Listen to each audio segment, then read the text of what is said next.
Seja bem-vindo ao canal. Pronto para mais uma jornada ao desconhecido? Antes de começarmos, inscreva-se, curta o vídeo e me conte nos comentários onde você mora e a que horas está assistindo. Agora, apague as luzes e tente não deixar o medo tomar conta de você.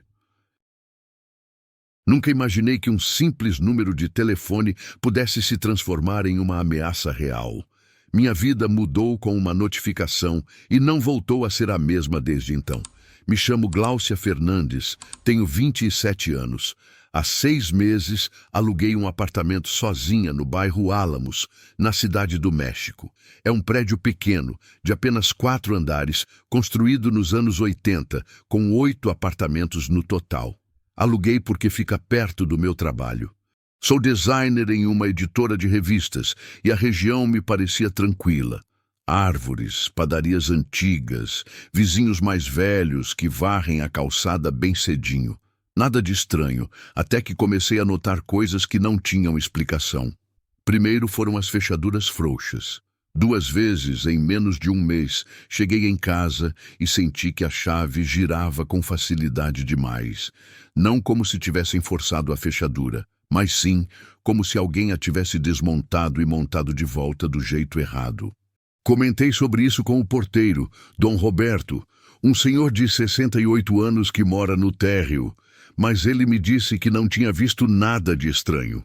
Depois, uma vizinha, a senhora Luciana do 3B, me contou que tinham roubado alguns vasos de planta da sacada dela, que de outra vizinha estavam sumindo coisas pequenas do corredor, e que certa noite alguém bateu na porta dela às 2 da madrugada e não respondeu quando ela perguntou quem era. Foi então que, por iniciativa de uma moradora, foi criado um grupo de WhatsApp dos vizinhos, Condomínio Álamos 118. Me adicionaram com meu número pessoal. Nos primeiros dias, tudo normal. Avisos de limpeza, queixas de barulho, relatos sobre o lixo. Eu achei útil. Inclusive, sugeri que instalássemos câmeras nos corredores e reforçássemos as fechaduras do portão. Alguns gostaram da ideia, outros não. O que eu não esperava era que 2 noites depois da minha primeira mensagem no grupo, eu receberia um WhatsApp de um número desconhecido. Você está bem atenta ao que acontece no prédio, não é, Gláucia? Pensei que era alguém do grupo usando outro número. Respondi com um simples, quem é você? Não houve resposta. Passaram-se 3 dias sem novidades. O grupo continuou com suas conversas de rotina. No sábado seguinte, saí para caminhar às 11 da manhã, como costumo fazer, com meus fones de ouvido pela Rua de Castilla. Passei pela padaria da esquina e depois pela banca de revistas. Às 11h49 da manhã, enquanto eu estava na fila da cafeteria, recebi outra mensagem do mesmo número. Você gosta de café com leite e pão de milho? Não. Senti um aperto no estômago. Eu não tinha contado isso em lugar nenhum. Não tinha postado nem falado sobre isso no grupo. E não era algo que se poderia adivinhar por acaso. Alguém estava me seguindo. Naquele mesmo dia, bloqueei o número, mas 1 hora depois recebi uma mensagem de outro número desconhecido. Não adianta nada você me bloquear. Só quero saber por que você está tão nervosa. Não respondi. Deixei o café. Voltei para casa em alerta total. Eu olhava para trás a cada 30 segundos. Cheguei no prédio, subi, tranquei a porta, passei a trava de segurança extra que eu mesma tinha mandado instalar e fiquei sentada na sala, sem saber o que fazer. Passei o domingo trancada em casa, sem coragem de sair. Na segunda-feira, tentei manter a rotina e fui trabalhar como de costume. Não contei a ninguém, só ao porteiro, a quem perguntei de forma casual se havia câmeras do lado de fora do prédio. Ele disse que não. Que antes tinha uma antiga na entrada, mas que a tiraram quando reformaram o acesso. Naquela mesma noite, recebi uma foto de um novo número, agora com o nome Lauro, sem foto de perfil. A imagem era da minha porta, tirada do corredor, a poucos centímetros. Dava para ver os números metálicos 2A, o tapete azul de boas-vindas que eu tenho e a fresta de correspondência por onde deixam minhas contas. Eu não tinha como saber se a foto tinha sido tirada naquele dia ou antes. Mas o que eu soube com certeza é que alguém esteve do lado de fora da minha casa enquanto eu não estava. No dia seguinte, terça-feira, escrevi novamente no grupo de WhatsApp. Olá, vizinhos. Sei que isso pode soar paranoico, mas alguém está me mandando mensagens estranhas de números desconhecidos. Já me seguiram, me mandaram fotos da minha porta. Alguém mais passou por isso? Houve um silêncio constrangedor no chat. Apenas 2 pessoas responderam. A senhora Luciana disse: bateram na minha porta às 2 da madrugada de novo. E outro vizinho, Hugo do 4A, escreveu: deve ser alguém daqui. A gente já falou disso. Nem todo mundo aqui é de confiança. Essa frase me deixou gelada. Naquela terça à noite coloquei um copo no chão, encostado na porta por dentro, sobre uma folha de papel. Se alguém abrisse a porta, o copo cairia. Ao amanhecer, o copo estava tombado e a folha de papel tinha sido deslocada, como se alguém tivesse empurrado a porta levemente e depois fechado. Tive um sono muito pesado naquela noite. Estava exausta do medo acumulado. Quando acordei e vi aquilo, senti um arrepio. Alguém tinha tentado abrir minha porta enquanto eu dormia. Me tranquei no meu quarto e liguei para a polícia. 2 policiais vieram, examinaram a fechadura. Disseram que não havia sinais de arrombamento nem de roubo. Senhorita, você mora sozinha? Sim. Teve algum problema com alguém daqui? Não, só essas mensagens e o que aconteceu com a porta. Mostrei os prints, as fotos. Eles disseram que eu podia registrar um boletim de ocorrência, mas que, enquanto não houvesse dano físico, ameaça direta ou roubo, não podiam fazer muita coisa. Me senti desprotegida, como se eu não importasse. Naquela noite, recebi outra mensagem. Desta vez, mais direta. Você não confia em ninguém aqui. E logo depois, outra. Eu não sou um estranho, Gláucia. Já te vi muitas vezes, já nos encontramos no elevador. Senti um arrepio tão real que fiquei imóvel com o celular na mão. Fui ao grupo de WhatsApp e comecei a olhar cada nome, cada número. O contato Lauro não estava na lista, mas então me lembrei de algo. No grupo havia um número que eu não conhecia, sem foto de perfil e sem nome salvo, que só tinha escrito uma vez. Uma saudação seca, logo no início. Comparei os números, eram o mesmo. Era alguém do prédio. Alguém que tinha entrado no grupo só para observar, não para participar. Silencioso, observador, e que de alguma forma sabia mais de mim do que ninguém.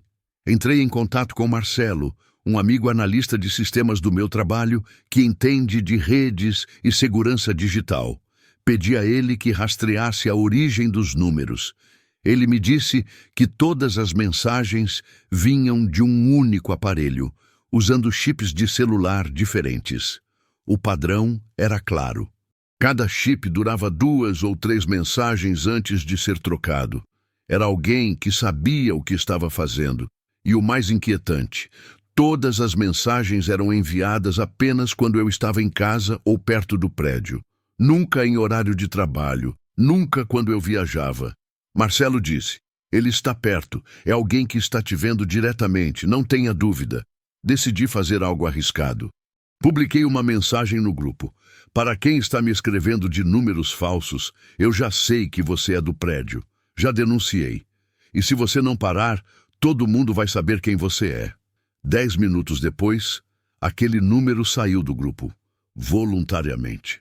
No dia seguinte, Dom Roberto me avisou que o inquilino do 1B, um tal de Lauro, que morava sozinho há 1 ano, tinha ido embora de madrugada. Deixou as chaves e foi, sem dizer para onde, sem avisar. Depois descobri que ele já tinha um histórico de denúncias por perseguição em outro bairro. Minha ameaça o assustou porque não era a primeira vez. Pedi ao administrador do prédio que abrisse o apartamento com a chave reserva, alegando preocupação com a segurança de todos. Ele hesitou, mas diante da situação e da minha insistência, concordou. Quando entramos na cozinha, em cima da geladeira, havia uma caixinha com vários chips de celular usados. Contei. Eram 8. E na mesa de jantar, uma folha de papel com uma frase escrita à mão. Não é que eu te segui, é que você nunca. Aquela frase incompleta me deixou com mais perguntas do que respostas. Deixei aquele prédio, aquela cidade, aquela versão de mim. Hoje, uso 2 celulares. Um que apenas minha família conhece e outro para o mundo, onde meu nome verdadeiro não existe. Construí um escudo digital que antes parecia paranoia, mas agora sei que é necessário. Porque descobri algo aterrorizante. O perigo não precisa forçar sua porta. Ele pode morar a poucos metros de você, te observar em silêncio através da porta e invadir sua vida com algo tão simples quanto saber seu nome. E quando você percebe, já é tarde demais.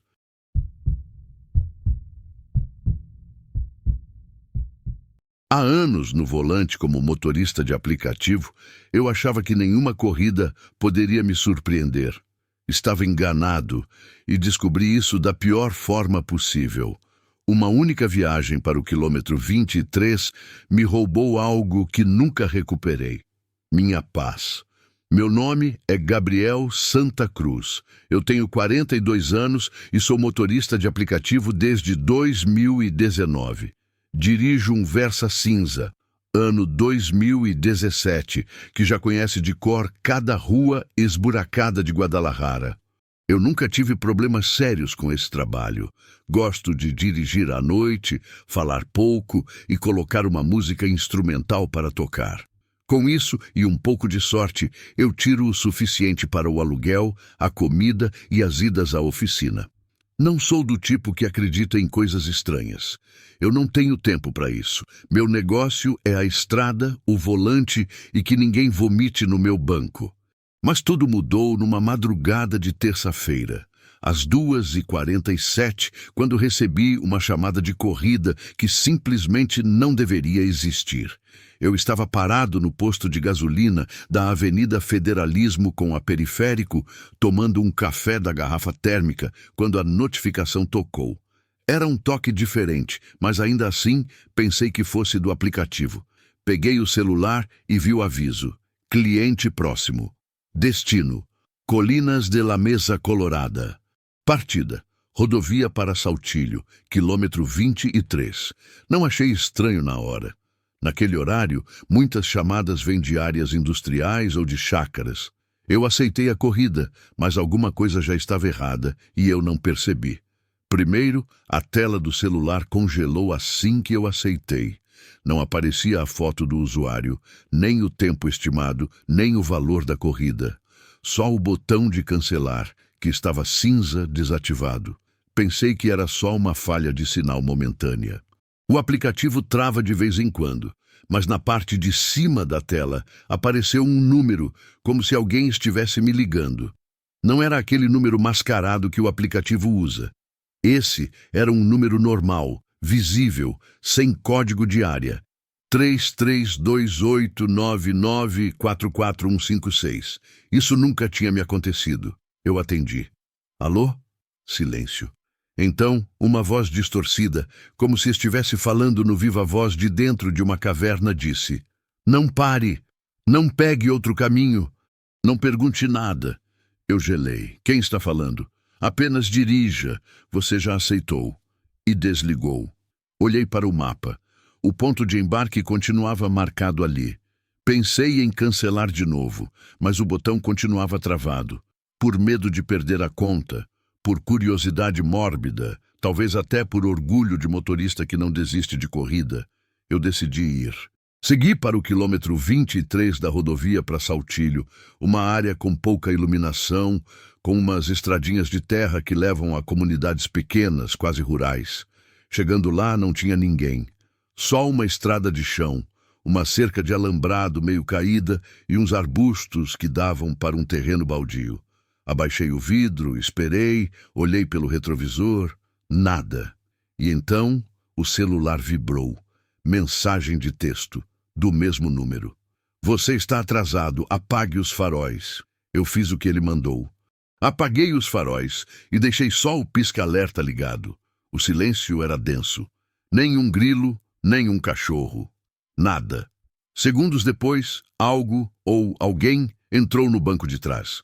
Eu não vi quando a porta abriu, só senti o carro balançar e o peso na parte de trás. Eu me virei, não tinha ninguém. Olhei pelo espelho retrovisor interno, estava vazio, mas quando virei a cabeça para olhar diretamente, o banco estava com a marca de alguém sentado. Aí o celular tocou de novo. Mensagem. Já estamos indo. Continue dirigindo. Eu te digo onde virar. Eu paralisei. Não conseguia nem respirar. Meu primeiro impulso foi descer do carro, sair correndo e largar tudo para trás. Mas o medo me prendeu no banco. Liguei o carro e segui em frente. Me mandaram virar em lugares sem lógica. À direita, onde mal se via uma rua, à esquerda, em ruas que depois percebi serem sem saída. Me fizeram rodar pela região de Tessistã, depois por umas estradas sem nome. Por mais de 25 minutos, eu dirigi sem saber se estava sozinho ou acompanhado por alguma coisa que eu não conseguia ver. E então, outra mensagem. Desligue. Deixe aqui. Desça. Parei no meio de uma estradinha poeirenta, desliguei o carro. Silêncio. O ar tinha cheiro de terra seca e de fio queimado. Eu saí, dei um passo para a frente do carro. Quando me virei para olhar o banco de trás, a marca de alguém sentado tinha sumido. E o celular tocou de novo. Obrigado. Nos vemos amanhã. Desliguei o celular. Fiquei sentado no porta-malas do carro por mais de 2 horas, até o sol começar a nascer. Pensei que tinha sido um engano, uma alucinação, alguma coisa causada pelo sono ou pelo estresse. Voltei para casa. Dormi por 2 horas. Quando acordei, fui checar o aplicativo. Não tinha nenhum registro da viagem, nenhum valor, nenhum histórico. Fui no suporte técnico. Eles me disseram que não existia nenhuma chamada com aquela rota, que às 2h47 da manhã não houve nenhuma atividade na minha conta, e chegaram a perguntar se eu tinha usado outro aplicativo. Mas eu não tenho outro. Pensei que a história terminava ali, que tinha sido algum tipo de delírio, até que 1 semana depois, em outra madrugada, recebi uma mensagem do mesmo número. Temos que fazer outra entrega. Dessa vez será em El Salto. Eu não respondi. Bloqueei o número, troquei de chip, troquei de celular, mas toda semana desde então eu recebo uma mensagem nova, sempre de um número diferente, um novo a cada vez, mas seguindo sempre o mesmo padrão. A hora exata, 2h47 da manhã. Uma instrução, uma rota, um destino, a proibição de fazer perguntas e uma assinatura no final. Quilômetro 23. Uma vez eu respondi xingando. A resposta que recebi foi uma foto. Era o meu carro, parado bem na frente da minha casa. Depois disso, eu parei de trabalhar à noite. Só aceito corridas entre 7 da manhã e 9 da noite. Não pego ninguém sem foto no perfil. Não aceito rotas para fora da área urbana. E sempre levo um caderno no porta-luvas onde anoto cada cliente, cada endereço, cada coisa estranha que acontece. Eu não contei isso para ninguém até agora, porque eu sei que, se mais alguém já recebeu a mensagem do quilômetro 23, vai entender que não se trata de fantasmas, e sim de rotas clandestinas, de alguma coisa, ou alguém que está usando o sistema dos aplicativos para se mover sem deixar nenhum rastro. Não são os passageiros, é o trajeto, é o carro que se move sem que o motorista saiba o que ou quem está levando. Eu sei que um dia eles vão voltar a me chamar. E nessa hora vou ter que fazer uma escolha. Ligar o carro e me entregar de vez a essa escuridão ou simplesmente abandonar tudo e sumir no mapa. Eu não sei o que levei naquela noite, nem para quem, nem por quê. Mas sei que algumas corridas têm um preço invisível que nunca aparece no aplicativo. E o meu, eu ainda estou pagando.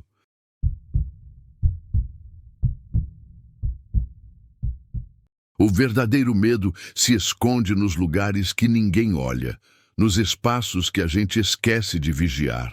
E foi justamente num desses cantos que descobri: nunca estivemos realmente sozinhos. Meu nome é Lorenzo Estrada. Sou administrador de prédios há mais de 20 anos aqui na Cidade do México. Gerencio 5 imóveis no bairro Narvarte, entre eles o que fica na rua Anaxágoras, número 527, um edifício antigo de apenas 4 andares que conheço como a palma da minha mão. Não moro lá, mas estou sempre por ali. Cobro as taxas de condomínio, verifico vazamentos, coordeno as manutenções. Já vi dezenas de inquilinos passarem por aquele lugar. Estudantes, recém-casados, senhoras de idade, pessoas solitárias que entram e saem sem que ninguém se lembre delas depois. A história que vou contar começou em maio de 2024, quase um ano depois que uma inquilina jovem, Maria Estrada, se mudou do prédio de uma hora para outra. Me lembro de Maria porque era pontual com os pagamentos e participava bastante no grupo de WhatsApp, pelo menos no começo. Depois, ela simplesmente sumiu. Rolavam alguns boatos, mas ninguém soube direito o que aconteceu. Só que numa noite, ela foi embora, deixou o apartamento vazio e nunca mais voltou.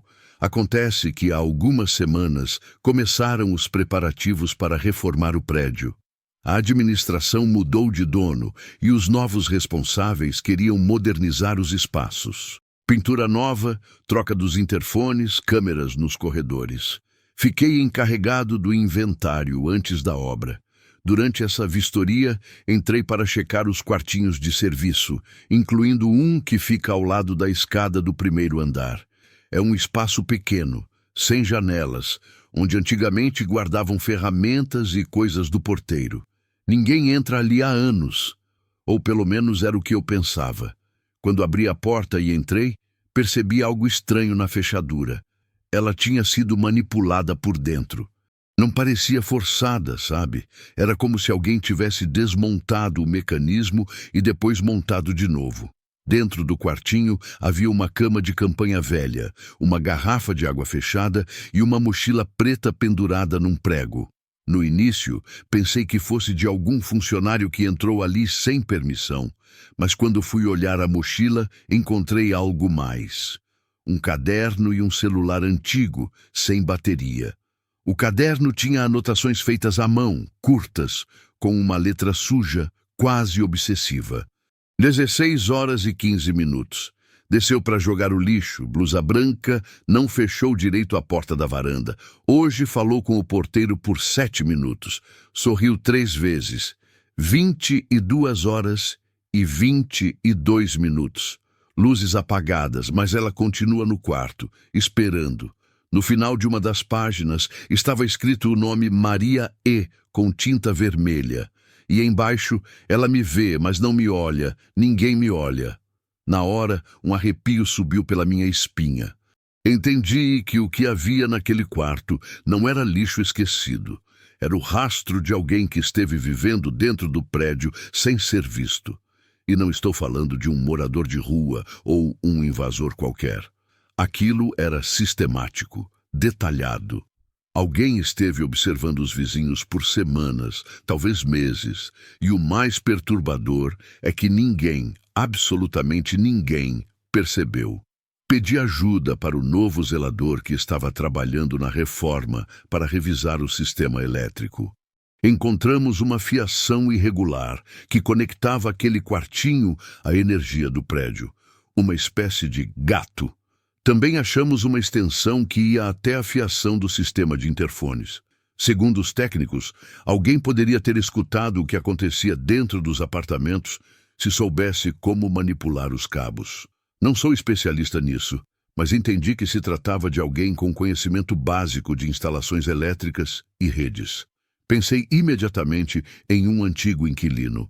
Um tal de Mário, um jovem calado que morou no apartamento 1B e foi embora de um dia para o outro.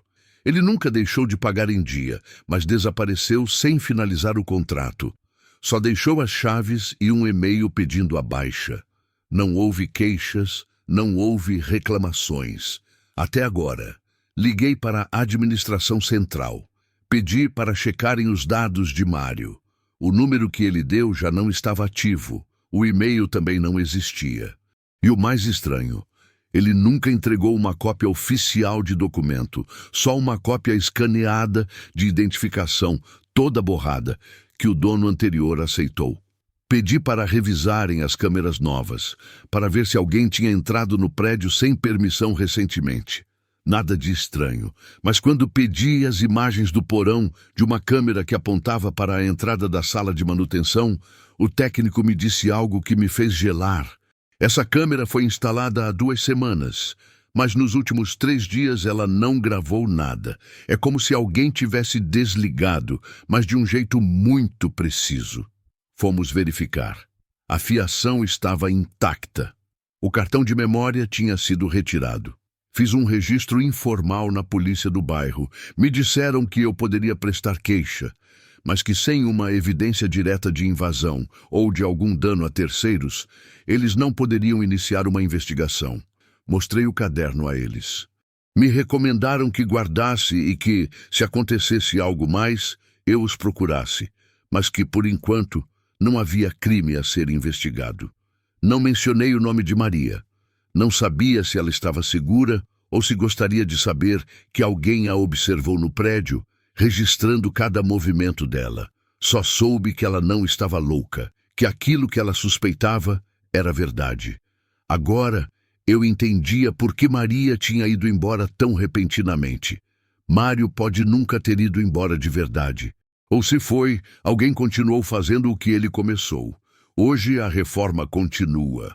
A sala de manutenção foi fechada com uma porta de metal nova, mas não usamos mais aquele espaço desde então. O caderno está guardado comigo. O celular foi entregue a um técnico que está tentando extrair alguma informação. Continuo entrando no prédio toda semana e às vezes de madrugada. Quando olho as câmeras pelo aplicativo no celular, noto algo. Um movimento leve, uma sombra na escada que não deveria estar ali. E penso, e se não era só um? E se existem outros? Tem gente que vive nos prédios sem ter apartamento. Elas ocupam os espaços invisíveis, se misturam aos sons que ignoramos todo dia. E quando descobrem quem você é, quando aprendem seu nome e seus hábitos, algo muda. Nesse momento você deixa de ser o morador e passa a ser o vigiado.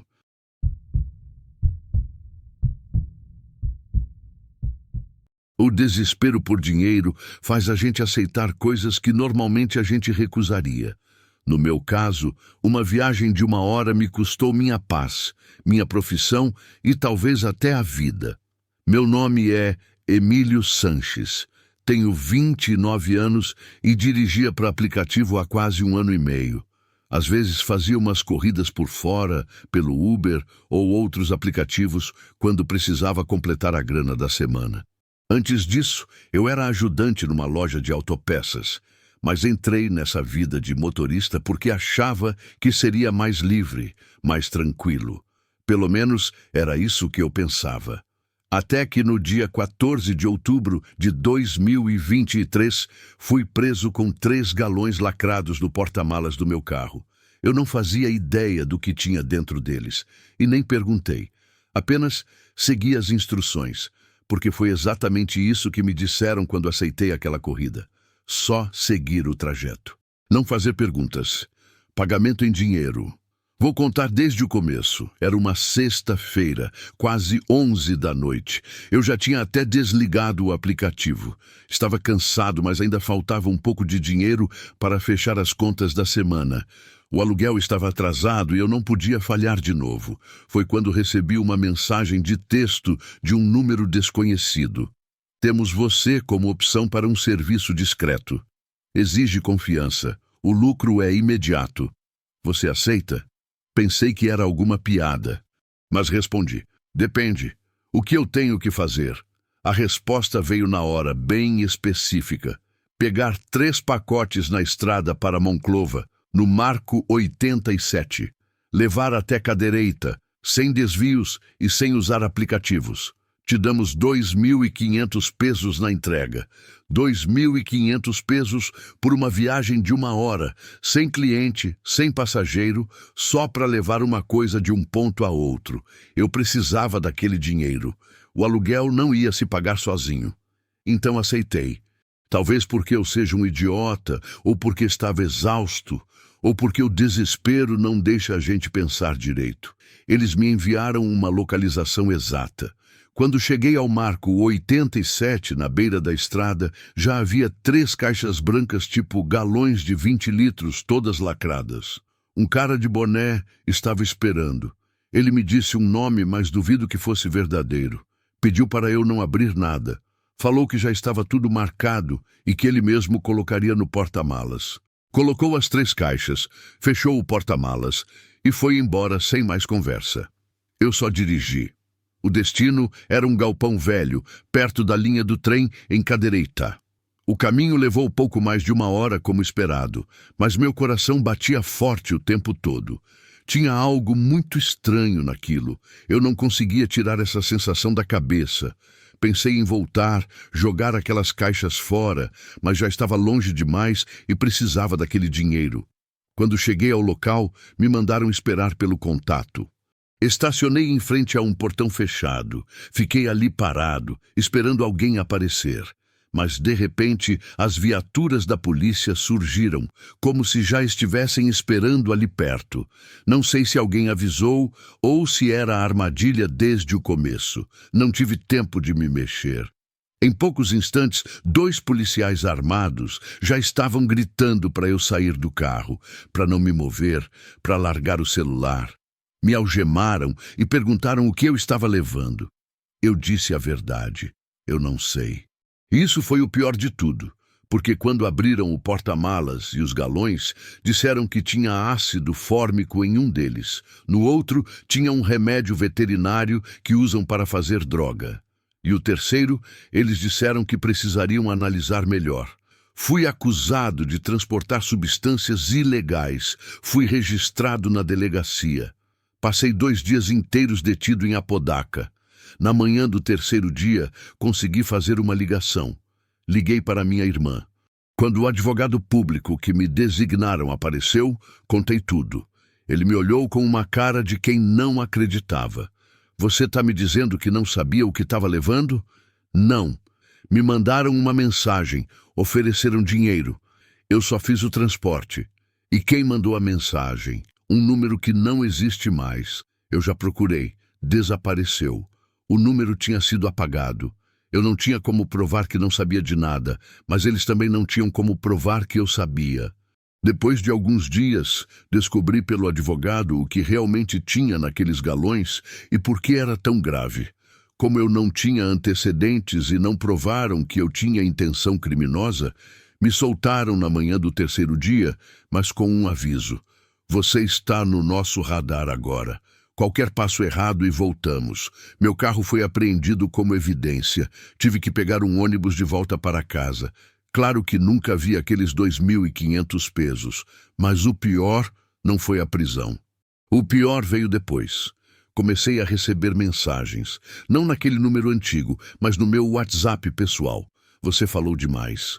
O erro foi não seguir as instruções. Não queremos ver você perto dessa rota de novo. Eu bloqueei o número, troquei de chip, deletei minhas contas, saí de todos os aplicativos. Mas 1 semana depois, na porta de casa, tinha um bilhete pregado na grade. Marco 87 não esquece. Foi aí que eu entendi que não era um grupo de ladrões qualquer, nem um serviço qualquer. Era uma rede, uma operação organizada. E nós, os motoristas, somos o transporte invisível deles. Hoje trabalho numa loja de ferragens. Ganho menos, ando de ônibus. Não dirijo mais, nem mesmo nos passeios de domingo com a família. Toda vez que vejo um Chevrolet cinza ou uma picape branca parada na calçada, sinto um arrepio na espinha. Porque eu sei que o Marco 87 continua ativo. Eu sei. Outros motoristas sentem isso também. Às vezes vejo em fóruns outros caras contando histórias parecidas, mas ninguém fala abertamente. Só dão a entender como se falar sobre isso fosse chamar problema. Eu não quero ser encontrado de novo, mas preciso deixar este aviso registrado. Se você dirige e receber uma oferta assim, por fora, com dinheiro fácil e sem registro na plataforma, recuse na hora. Fuja, porque no momento em que você aceitar, seu carro não é mais seu e sua vida também não. O número deles vai sumir, o aplicativo não vai ter registro de nada, mas eles sempre vão saber onde você está. Eles não desaparecem, só trocam de motorista. E o próximo pode ser você.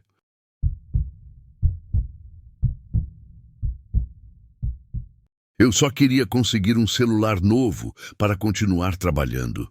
Nunca imaginei que, ao tentar comprar um aparelho usado, estaria, na verdade, entregando minha segurança nas mãos de criminosos. Meu nome é Leonardo, tenho 34 anos e moro na região de Neza, na área metropolitana. Trabalho como coletor para uma empresa de entregas, o que significa que passo o dia inteiro em cima de uma moto, pegando envelopes e caixas, cruzando ruas onde nem a viatura da polícia entra e o barulho das buzinas nunca para, mesmo às 3 da manhã. Moro com minha mãe e meu filho Maurício, que tem 6 anos. A mãe dele nos deixou quando ele tinha apenas 3 anos. E desde então venho criando ele sozinho como posso. Há cerca de 1 ano, meu celular quebrou. Era um aparelho antigo, um modelo bem simples, que não tinha mais a câmera funcionando nem o botão de ligar. Sério, eu precisava ligar o aparelho usando um clipe enfiado direto no aparelho. E para o meu trabalho, ficar sem celular é como não ter pernas. Eu não consigo receber os roteiros de entrega, nem as atualizações, nem os relatórios. Então comecei a procurar um novo. Eu não tinha dinheiro para comprar um na loja, nem parcelado. Então entrei no Facebook para procurar em grupos de vendas. Vocês sabem como é, né? Você entra em grupos como Brechó Online de Neza, tudo barato na Zona Leste, coisas de segunda mão, mas em bom estado, e acaba com 1000 notificações por hora. Mas no meio de tantos posts de roupas usadas e panelas arranhadas, eu vi um que dizia: grupo fechado de celulares, entregas na região, só gente séria, WhatsApp. Lá tinha fotos de celulares de todas as marcas famosas. Os preços eram baixos, mas nada absurdo. Um Samsung topo de linha por 4.500 pesos, desbloqueado, sem ocorrência, seminovo. Parecia mais do que possível. Fiquei animado e mandei mensagem. O contato me respondeu um tempo depois. O nome dele era Ernesto e ele me adicionou direto no grupo. Na foto de perfil, ele aparecia de óculos escuros, correntes e boné. O grupo tinha uns 120 membros. O nome era Celulares com Garantia, Zona Leste. As regras estavam fixadas no topo. 1. Não fazer perguntas idiotas. 2. Não dizer está caro. 3. Quem pergunta e não compra, sai. 4. Toda negociação é por sua conta e risco. 5. Nada de perguntar por coisas roubadas. Aqui tudo é limpo. No começo achei normal. Em grupos assim, sempre tem aquele que só quer pechinchar. O que me chamou a atenção foi a frequência. A cada 5 ou 10 minutos, alguém postava alguma coisa. Disponível iPhone seminovo, 5.800 pesos. Só hoje, com caixa, recém-desbloqueado. Entrega no metrô Plaza Aragon. Bom, Motorola bom, 2.800 pesos usado mais inteirinho, para levar logo. Havia comentários do tipo: disponível? Sim, me manda DM, eu levo, reserva com 500 pesos. Eu vi que vários fechavam negócio por mensagem privada, mas também tinha gente que comentava confirmando que já tinha comprado. Tudo certo, galera. Recebi o meu na Plaza Neza, celular original. Valeu, Ernesto. Era convincente. Eu me animei. Perguntei por um Samsung intermediário que tinham anunciado por 3.000 pesos. Quem me respondeu foi o próprio Ernesto. Tá limpo, sem problema. Consegue vir em Timaluacan hoje? Eu disse que não podia. Então, ele me ofereceu uma entrega segura. Disse que eu podia dar 500 pesos para reservar e que eles me entregariam no metrô Pantitlán em 2 dias, com garantia de devolução se algo desse errado. Tolo, eu confiei. Transferi os 500 pesos. Ele visualizou e não respondeu. Um tempo depois, me mandou tudo ok, já está reservado. 2 dias depois, perguntei sobre o local da entrega. Nada. No dia seguinte, escrevi de novo. Foi aí que outro número me respondeu. Este número não está mais disponível para vendas. Foi removido por não respeitar as entregas. Desculpe pelo transtorno. A raiva subiu, mas a vergonha também. Eu pensei comigo mesmo. Você perdeu 500 pesos. Paciência. Pensei em sair do grupo, mas antes de fazer isso vi uma mensagem privada que me surpreendeu. Era de outro usuário do mesmo grupo, alguém que tinha visto minha interação. Perfil sem foto, nome Marcelo. Ei, você também comprou do Ernesto, né? Eu disse que sim. Ele respondeu, aconteceu o mesmo comigo, mas eu já descobri uma coisa. Esse grupo é falso. Quer dizer, é real, mas faz parte de uma rede de golpes. Quase todos que comentam são parte deles. Eles agem como se fossem clientes satisfeitos, mas são perfis falsos ou cúmplices. Eles querem que você confie. Ele me mandou prints. Vários dos clientes tinham contas novas, com poucas fotos. Comentavam em todos os posts, mas sempre com o mesmo tipo de gíria. Fechou, tudo certo, recomendado. Eu fui checar e sim, a atividade deles era muito suspeita. Senti mais medo do que raiva. Mas o pior não foi isso. O pior foi o que aconteceu depois. Uma semana mais tarde, durante uma entrega de rotina na região da Rio Churubusco, uma caminhonete preta me fechou. 2 homens desceram. Um usava uma corrente de ouro. O outro, uma jaqueta com capuz. Você é Leonardo? Eles perguntaram. Engoli em seco. Sim. Por quê? Sobe aí, queremos falar com você. Eu disse que não, que estava trabalhando. O cara da corrente sorriu e me mostrou a tela de um celular. Era um print da minha conversa com Ernesto, com meu nome completo, o número da minha conta e a transferência. Eles tinham conseguido meus dados através do sistema bancário. Olha, parceiro, o número para o qual você mandou a grana não era do Ernesto. Era de um dos nossos. Esse otário quis se passar por esperto, usou as nossas rotas para tirar a grana dele. Eu não entendi direito o que eram essas rotas, mas estava apavorado demais para perguntar. Minhas pernas tremiam. Você não tem culpa, mas agora está metido nisso, mesmo sem querer. Agora você vai fazer uma coisa pra gente, e o assunto fica resolvido. Eles me deram um envelope. Dentro havia 5 chips de celular sem ativar e uma folha de papel escrita à mão com 5 nomes, endereços e pontos de entrega. Você entrega, não faz perguntas. São pacotes. Você vai, entrega e manda uma mensagem com o código de rastreio, como se fosse uma entrega normal. Entendeu? Eu não tive como dizer não. Durante 3 dias entreguei envelopes fechados em diferentes pontos de Neza, Chalco e Tláhuac. Uma vez, uma senhora recebeu. Em outra foi um garoto que mal falava. Em todos os casos, a pessoa que me esperava já sabia meu nome e o número do pacote. Não eram entregas comuns. Eu entendi que o que estava distribuindo eram documentos falsos ou chips para fraudes. Talvez coisa pior. Eu não perguntei. No último dia, me disseram que a dívida estava paga, que não iam mais me procurar e que Ernesto já tinha sido localizado. Não soube dizer se isso era uma ameaça ou se eles realmente iam se livrar dele. Eu apaguei o WhatsApp, troquei de número, destruí o chip, passei 3 meses com medo de alguém bater na minha porta. Nunca mais entrei num grupo de vendas. Agora eu economizo pouco a pouco e se preciso comprar um celular, compro de alguém que eu possa olhar nos olhos.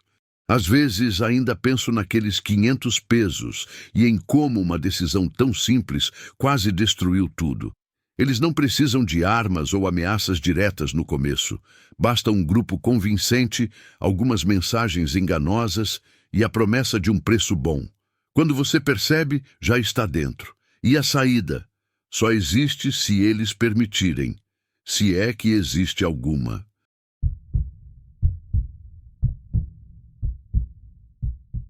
Quando olho para trás, percebo que a ingenuidade pode custar caro demais. Meu nome é Bruna Gonzalez, tenho 28 anos e vivo em Tauac. Trabalho há alguns anos como auxiliar em um escritório de contabilidade, onde faço faturas, respondo e-mails, organizo pastas físicas e vou ao SAT quando dá algum problema. É um trabalho simples que me permite viver. Divido uma casa com minha irmã e minha sobrinha. Não tenho carro, não saio muito. Não tenho tempo para me meter em confusão. Ou pelo menos era o que eu pensava, até que minha vida comum se transformou em um pesadelo que me persegue até hoje. Tudo começou em março de 2023, quando eu procurava uma renda extra para os fins de semana. Encontrei uma oferta em um grupo de empregos no Telegram que dizia: procura-se pessoa séria para receber documentos confidenciais para a empresa. Não requer experiência, apenas disponibilidade e discrição. Pagamento semanal, região leste. A publicação era assinada por Pedro Ferreira, com uma foto de perfil séria, sem nenhuma besteira. Escrevi para ele e ele me respondeu no dia seguinte. Disse que eles trabalhavam com uma rede de agentes para serviços jurídicos que precisavam de pessoas de confiança para receber documentos em horários e locais específicos. Ele garantiu que não era nada ilegal, mas que, por questões de segurança, preferiam dividir as entregas entre pessoas diferentes. Ele me ofereceu $400 por cada envelope recebido e verificado. Eu só precisava enviar meu documento de identificação e uma conta para o depósito. Perguntei se havia um contrato e ele disse que me dariam um após a primeira entrega. Eu aceitei. No início tudo foi muito básico. Ele me dizia: no sábado entre 3 e 5 da tarde, fique em casa. Um entregador vai te entregar um envelope. Você recebe, me manda uma foto da parte de fora e pronto. E foi exatamente assim. O envelope chegou com um homem de moto, vestindo uma jaqueta preta e um capacete escuro. Ele perguntou se eu era Bruna. Me entregou o envelope, pediu para eu assinar uma folha de recebimento e foi embora. Não o abri. Não tinha remetente nem logotipo, apenas uma palavra escrita à mão. Zona 4. Mandei a foto do envelope e Pedro me respondeu com um emoji de polegar para cima. Naquele mesmo sábado, depositaram os $400 na minha conta. Na semana seguinte, outra entrega. Desta vez, me pediram para guardar o envelope por um dia e entregá-lo em mãos a uma mulher no metrô Periférico Oriente, na saída sul, às 6 da tarde. Cometi o erro de perguntar o que era. A resposta foi: informação que não deve ser digitalizada, apenas em papel, sem cópias. É legal, mas sensível, por isso precisamos de pessoas confiáveis. Eu queria acreditar. Achava estranho, sim, mas com tanto trabalho informal, tantos freelancers, tudo parece meio estranho hoje em dia. O problema de verdade veio na terceira entrega. Naquele dia, chegou um entregador diferente, um rapaz jovem que parecia nervoso. Ele me chamou pelo nome, mas trazia o envelope dentro de um saco amarelo, lacrado com fita cinza. Não tinha nenhuma etiqueta. Ele disse que estava deixando da parte de Pedro. Me entregou sem pedir para eu assinar nada. Pediu que eu mandasse a confirmação por WhatsApp, mas já não havia mais WhatsApp. A conta de Pedro Ferreira tinha sido encerrada, o grupo excluído. Fiquei ali com o envelope na mão. Eu não sabia o que fazer. Não tinha mais contato, não tinha nenhuma instrução. Fui trabalhar com o envelope guardado no meio dos meus livros. Não o abri. Estava com medo. À noite criei coragem e o examinei. Dentro havia uma carteira de identidade falsa com a foto de um homem desconhecido e uma folha que parecia um contrato de aluguel com assinaturas que não batiam. Tinha também um comprovante bancário do Bancopel. Tudo mal recortado, mas feito de um jeito que alguém pouco atento não perceberia. Foi aí que a ficha caiu. Eu estava participando, sem querer, de um esquema de distribuição de documentos falsos. Eu era o último elo da corrente, a pessoa que dava a cara à tapa por um processo que eu nem entendia. Comecei a tremer. Pensei em queimar tudo, em jogar fora, mas aí me veio o pensamento: e se estiverem me vigiando? E se isso tiver a ver com coisas muito maiores? Naquela noite, não consegui dormir. No dia seguinte, fui a uma delegacia do Ministério Público. Levei o envelope, expliquei tudo. Eles pegaram meu depoimento, não me prenderam, mas pediram que eu não falasse sobre o assunto com ninguém. Me disseram que já tinham denúncias de um grupo que usava redes sociais para recrutar pessoas como eu. Eles são chamados de caixas postais vivas, me explicou a agente. Eles te usam para que pareça que os documentos estão passando por mãos legítimas. Assim, não investigam vocês, porque os entregadores são pessoas comuns como você. Enquanto isso, lá fora, quem usa esses documentos para aplicar fraudes já está fazendo compras em nome de outra pessoa. Eles me deixaram ir, mas desde então eu vivo com medo. Hoje, vivo com um peso que não consigo tirar de cima de mim. Troquei de número, apaguei o Telegram, deixei de aceitar qualquer coisa que não seja meu trabalho fixo. Mas o medo não vai embora. Cada vez que a campainha toca, meu coração dispara. Quando passo pelo metrô Periférico Oriente e vejo alguém segurando um envelope, sinto um frio na espinha. E a pior parte não é o que me aconteceu, mas sim o que eu ajudei a acontecer sem saber. Quantas pessoas foram prejudicadas por aqueles documentos que passaram pelas minhas mãos? Quantas vidas foram arruinadas enquanto eu ganhava meus $400 e achava que estava apenas complementando a renda?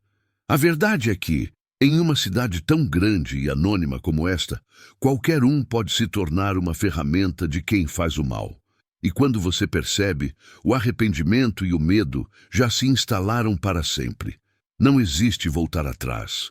Só existe aprender a viver com as consequências de ter confiado quando deveria ter desconfiado.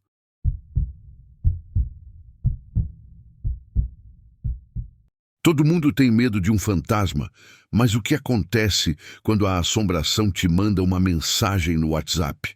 A história que vou contar não é sobre espíritos, mas sobre um mal muito real que usa a saudade como isca. Eu me chamo Sofia Ramírez. Tenho 17 anos e sempre morei em Ciudad Obregón, Sonora, com minha família. Cursava o 5º semestre do ensino médio quando recebi uma mensagem que mudaria tudo. Uma mensagem de alguém que não deveria poder escrever mais. Não sou o tipo de pessoa que se mete em coisas estranhas, nem que fica bisbilhotando o que não é da sua conta. Mas há momentos em que algo te puxa, como se uma corda invisível te arrastasse e quando você percebe, já é tarde demais para voltar. Tudo começou com uma mensagem de WhatsApp e o nome que apareceu na tela gelou minhas mãos. Camila Vargas. Camila era minha melhor amiga desde o fundamental. Alta, magra, de voz rouca de tanto rir e uma obsessão por tênis que já beirava o doentio. Nós nos distanciamos no início do ano passado porque ela começou a andar com outras pessoas mais velhas, uns caras da faculdade. Dizia que estava cansada da mesmice de sempre.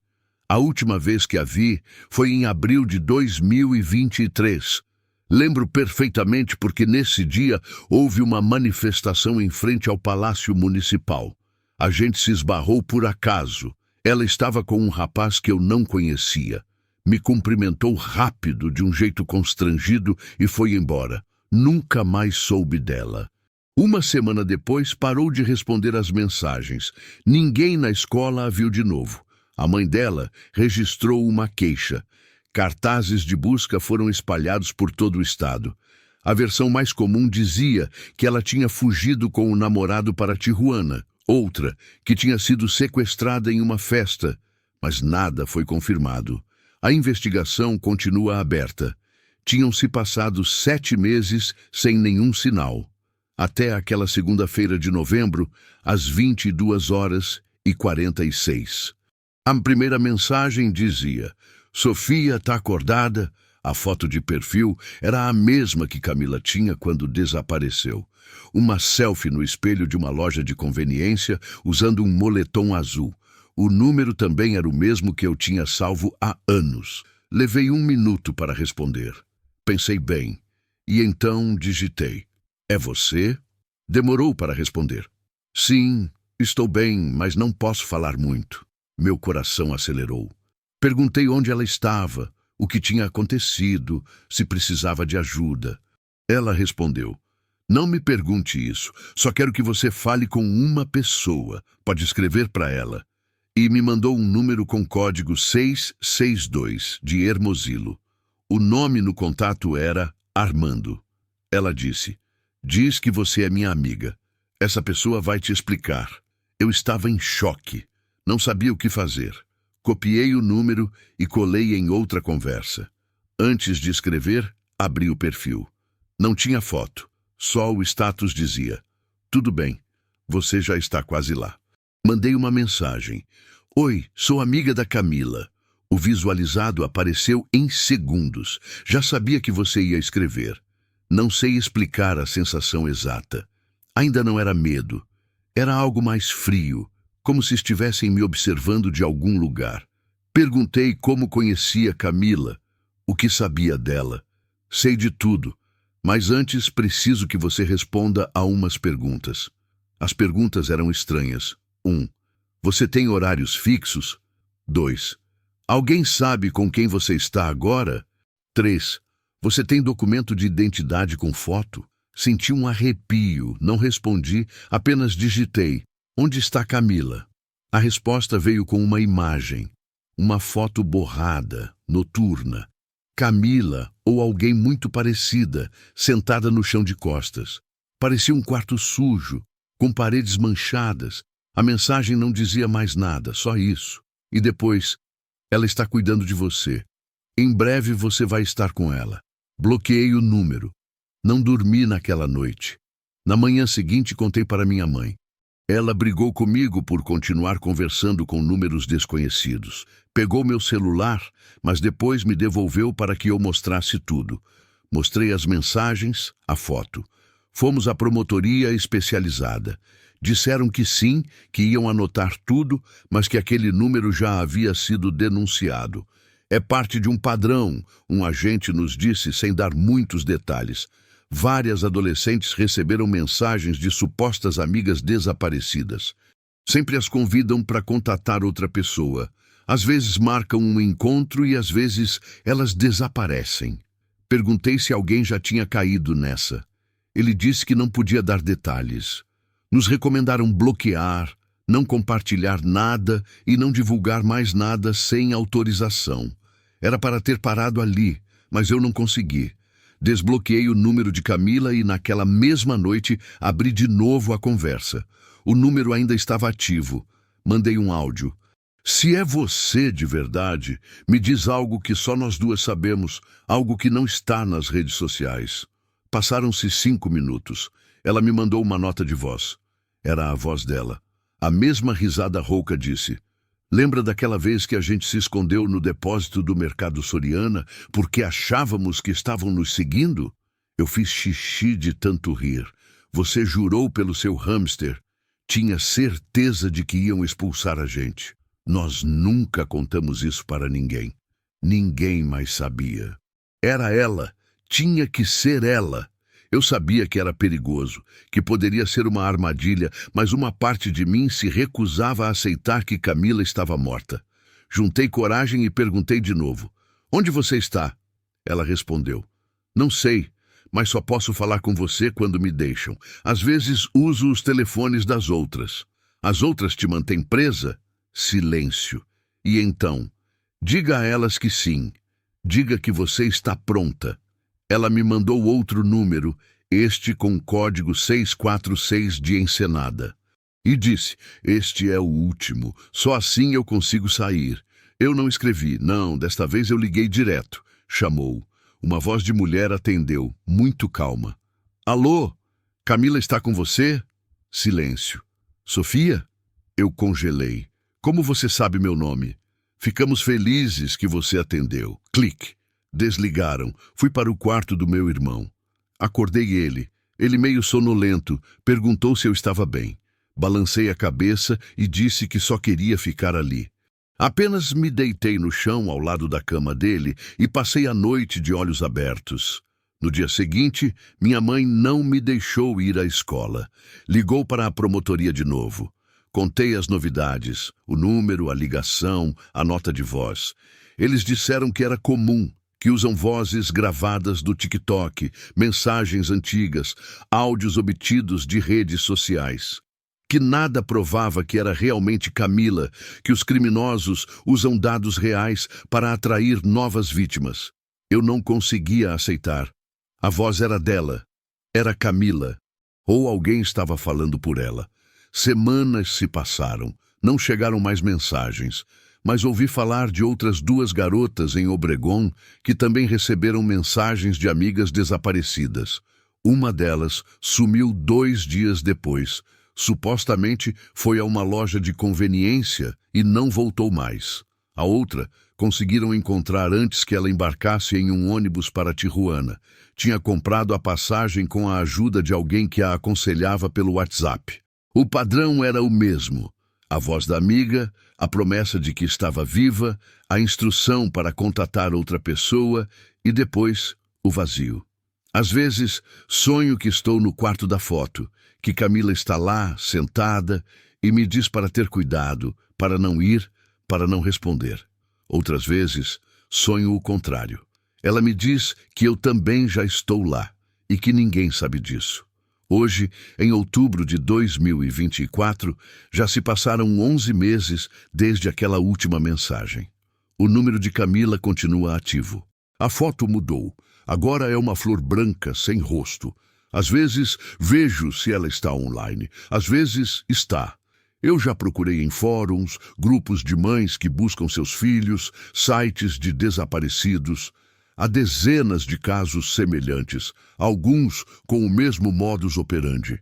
Ninguém sabe quem está por trás disso, nem quantas garotas foram atraídas assim. Eu não respondo mais, mas também nunca apaguei o contato. Porque há uma parte de mim, por mais absurda e despedaçada que esteja, que espera que um dia seja realmente Camila quem escreva e diga que conseguiu sair, que não está morta, que não foi mentira. Em janeiro deste ano, descobri mais uma coisa. Fui a um evento da escola onde estava a mãe de outra garota desaparecida, Valeria Montes. O caso foi há 2 anos, também em Obregón. Valeria era amiga de Camila, embora não muito próxima. No final do evento, a senhora fez um pequeno discurso. Disse que haviam encontrado o celular da filha semanas após o desaparecimento, mas que o chip estava quebrado e a memória tinha sido formatada. O estranho, ela disse, foi que eu continuei recebendo mensagens do número da Valéria meses depois. Escreviam como se fosse ela. Diziam que estava bem, que não era para me preocupar, que ia voltar.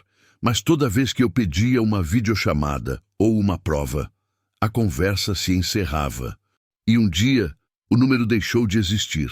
A sala ficou em silêncio, mas eu sabia exatamente do que ela estava falando. Era o mesmo padrão, a mesma armadilha. Alguns dias depois, escrevi novamente para o número de Camila. Apenas digitei. Você ainda está aí? Passou 1 dia, 2, 3. No 4º dia, às 3h07 da madrugada, recebi uma nota de voz curta de apenas 5 segundos. Era a voz dela de novo, mas não dizia palavras, só chorava. Parei de abrir a conversa.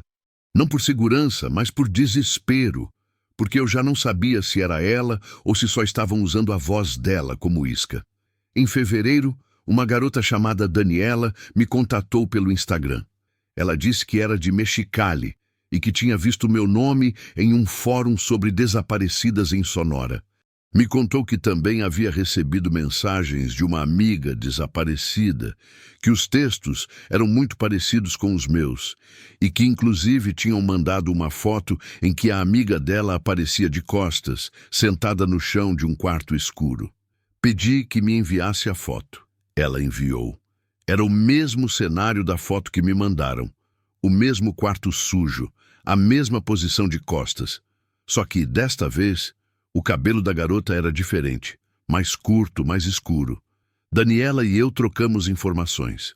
Descobrimos que pelo menos 5 garotas em estados diferentes tinham recebido a mesma corrente de contato. Mensagem do número original da desaparecida, instruções para contatar um terceiro, perguntas estranhas e depois um encontro ou uma ligação. A maioria não foi adiante, mas 2 foram e não se sabe mais nada delas. Levamos essa informação a uma repórter local, uma mulher jovem que cobria temas de tráfico humano e desaparecimentos no norte do país. Ela se interessou, nos pediu tempo para investigar. Disse que aquilo não podia ser publicado de qualquer jeito, que precisava de provas, validações, nomes.